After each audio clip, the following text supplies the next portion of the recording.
როცა მამამ 2 დღის წინ თაფლივის ტკბილი და მწიფედ გარგრით ცალს ეყოთი მომიტანა, თვალწინ მაშინვე ეს ნამცხვარი დამიდგა.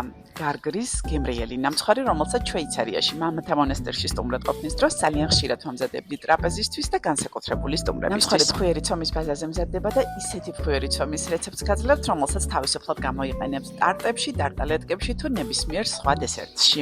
ინგრედიენტების ოდენობასა და მომზადების წესს სათითაო პუნქტად ჩამოგეცვეთ აღწერაში. სასურველია რომ არ გამოტოვოთ, რათა მიიღოთ ელასტიური, ძალიან მორჩილი და კარგი ცომი. გულსარცად შეეხება ყოველთვის არაზვნით ვამზადებდი ხოლმე, უბრალოდ გუშინ აღმოვაჩინე რომ საკმარისი ოდენობით არ მქონდა სახში და ცოტა კრემყველი დავამატე. თუმცა ამ ეტაპის გამოტოვება თავისუფლად შეგიძლიათ. არ დაგავიწყეთ ნამდვილი ვანილის ან ვანილის შაქრის გამოყენება, რომელიც განსაკუთრებული ასპექტია როგორც ვიზუალურად, ისე გემოვნურად. გამომცხვარი ნამცხვარი დააყოვნეთ მაცივარში და თუ გარგარი გემჟავათ, მოაყარეთ შაქრის ფანტელი.